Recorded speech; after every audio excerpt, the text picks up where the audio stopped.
Mr. Chen, in your testimony, you specifically mentioned rare earth minerals. My colleague, Mr. McNerney, also talked about this in his questioning to you as an area where battery technology developers in the United States are sort of at the mercy of China, and an example of how foreign dominance is an impediment to the development of electric vehicle technology. In addition to the availability of rare earth minerals and potentially dovetailing from some of the line of questioning that my colleague Mr. Tonko was asking of Mr. Cortez, what are some of the other long-term impediments you see to electric vehicle adoption in the U.S. market?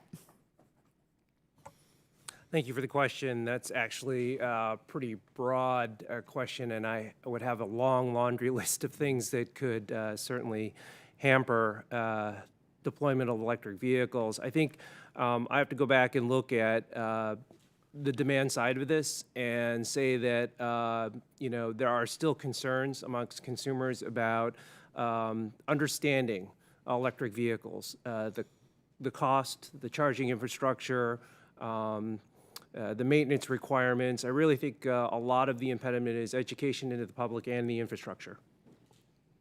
So why does a company like yours exist?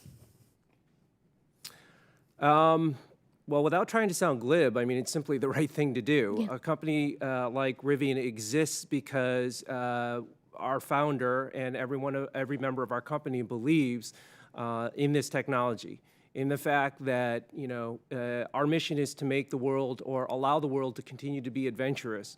It does not make sense to go out into these pristine areas of the world and do so in a vehicle that is spewing criteria pollutants and creating greenhouse gas emissions.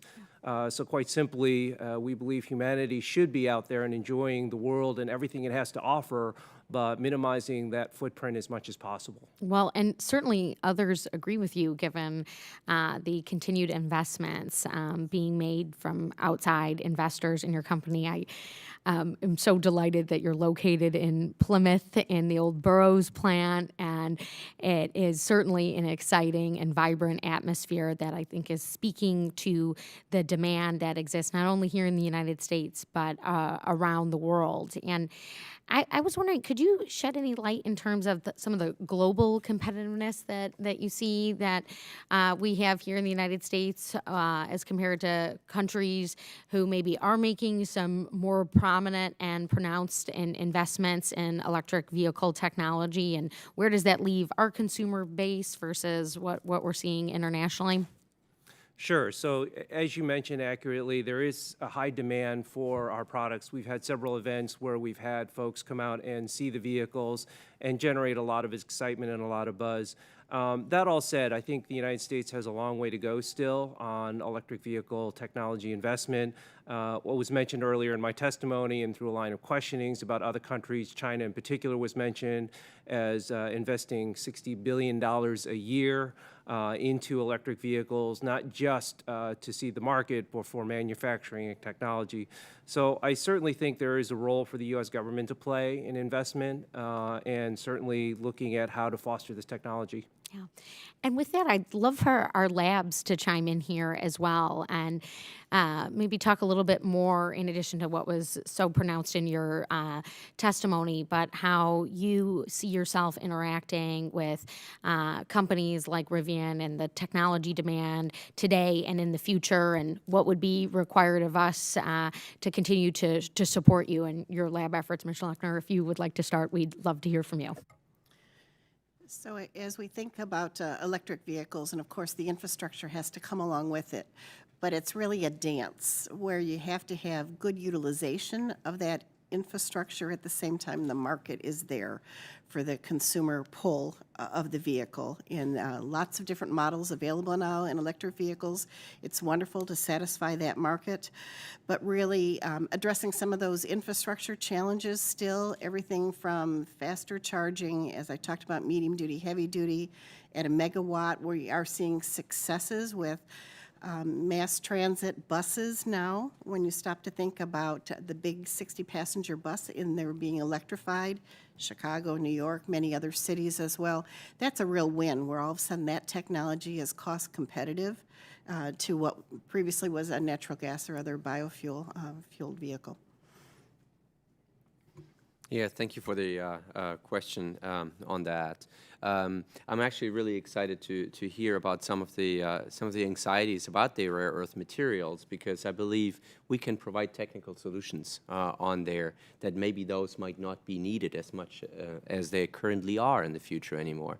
So as an example, we have developed motor technology in the National Lab system at Oak Ridge National Laboratory with ferrite magnets in them.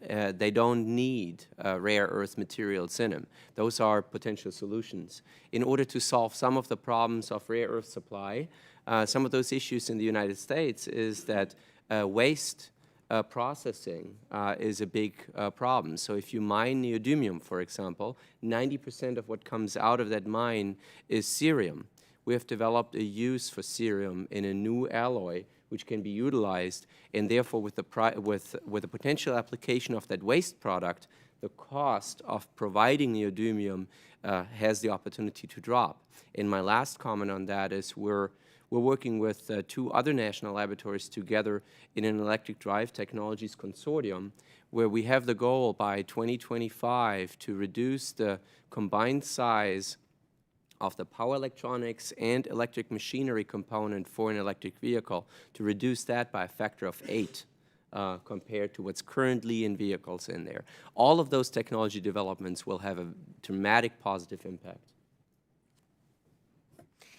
And with that, I yield back the remainder of my time and would maybe like to pass this over to our, okay, well, we'll say this, that this hearing is absolutely essential, and we thank our partners from the labs who have joined as members of the audience today, and we also thank our industry partners as well as our consortium partners in a topic that is most assuredly going to continue to evolve and capture the imagination of our country and in regions like where I represent. I think the big question around the moonshot for the next 50 years is couched within our ability to get to electric vehicles and get to zero emissions, and how we do that and why we do that continues to drive us forward. So